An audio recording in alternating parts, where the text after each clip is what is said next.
Let's get this cold start.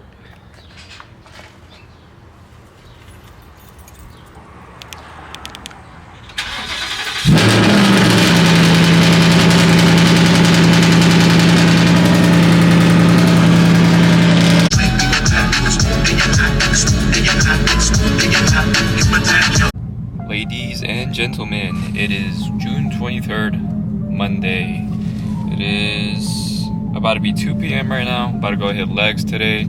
Today is a quad dominant day, so you already know it's gonna be painful. So I do focus on mainly leg press on Mondays. As I said in the past, I squat on Fridays, and I do a leg press on Mondays pretty much. Just a personal preference thing. Obviously, I always like to preach. Just do what you like. Honestly, you know, if you just like to do leg press, then just do leg press. If you just want to squat, then just squat.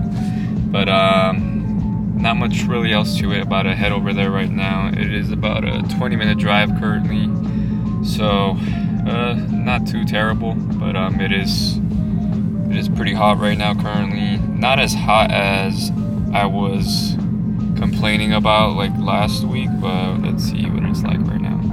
Pretty sure it's in the 90s. Yeah, currently 92, you can see. And then last week I think I showed you one that was like 107 or something, which is obviously significantly hotter.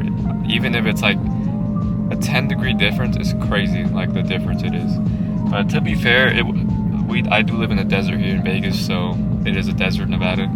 So it's not as bad as like Cali or other states where like the humidity is like crazy.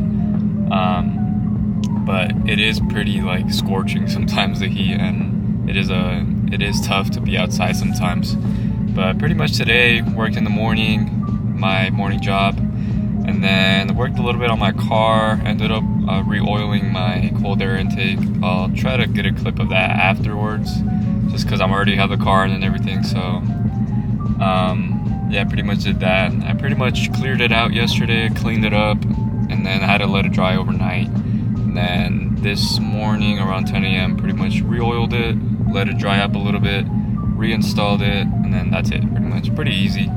I thought it was gonna be a lot more complicated than it really was, honestly, but got it done. And right now I'm trying to get in, like, my brake pads are pretty much due for like a replacement pretty soon.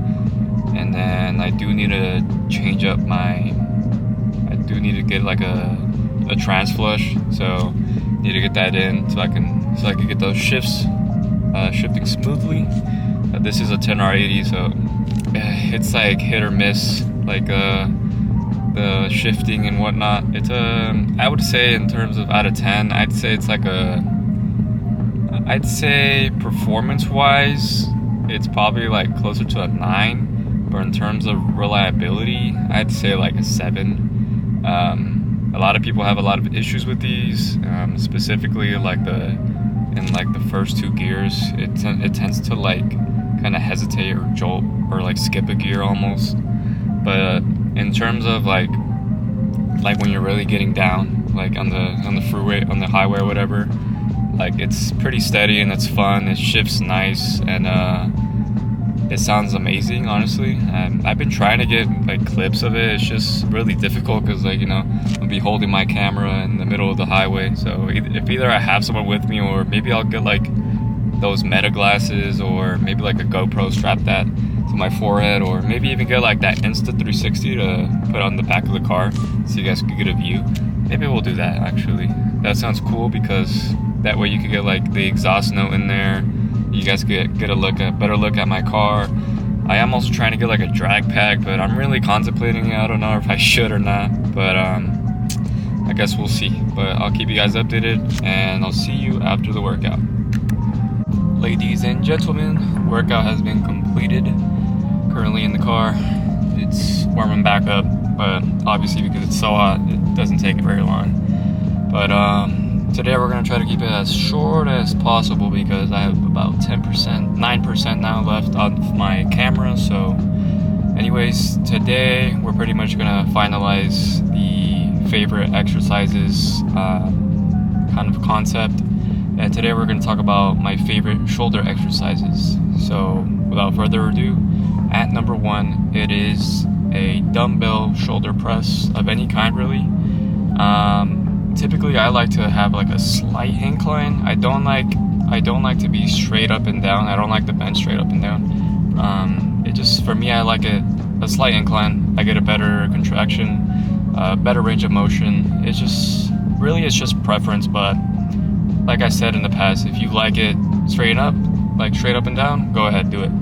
But there's other great ones too. Like, it doesn't have to be dumbbell. I just like dumbbell because I could get a good range of motion and work on my what is it called again?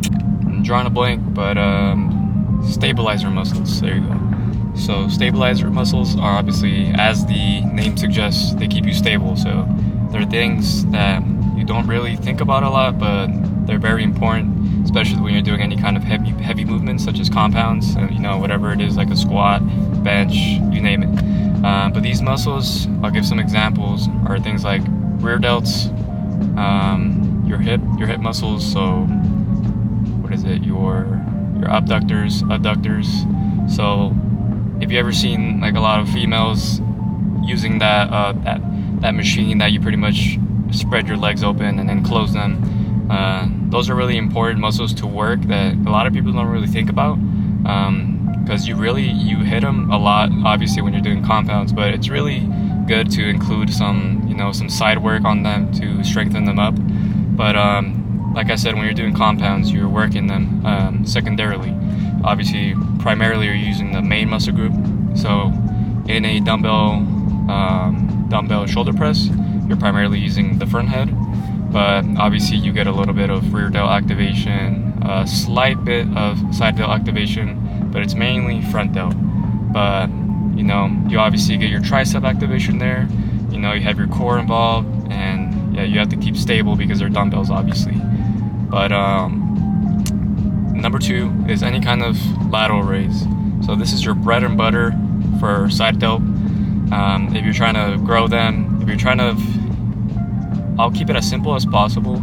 If your goal is to build, as big as shoulders as possible, your side delts are top priority, because your side delts, obviously, it lurches outwards. So that means that the bigger you can get these, the bigger your shoulders will be, essentially. But obviously, it is important to work every single side of the shoulder. But just keep in mind that lateral raises is what causes that illusion of having bigger shoulders.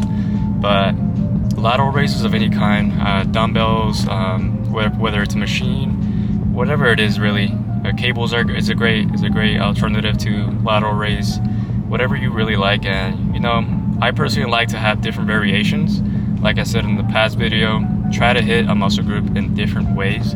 So whether it's cable, whether it's dumbbells, barbells, machines, you name it. And lastly, number 3, we'll keep it very simple. This is something that most people have done probably, which is a rear delt machine. So this is pretty much a reverse pec deck. So any kind of reverse pec deck, it's going to get the job done. But obviously there's a lot of rowing movements and whatnot that they're going to work your rear delts naturally. But like I said, it doesn't hurt to have that extra volume in, which that's where a rear pec deck comes into handy, pretty much. And I've done pretty much all of these movements, variations of these movements, in videos in the past. So if you'd like some examples, go back in either my shorts or go back in some past videos of my training, and you'll see a bunch there, pretty much. But it's really important that, although I'm naming off these exercises, that you don't really worry about the weight, but you worry more so about the way you're executing it. So your form, your technique, and having that intensity. So working until you fail, pretty much. But that is pretty much it. I'm gonna leave because there's a lot of weirdos showing up.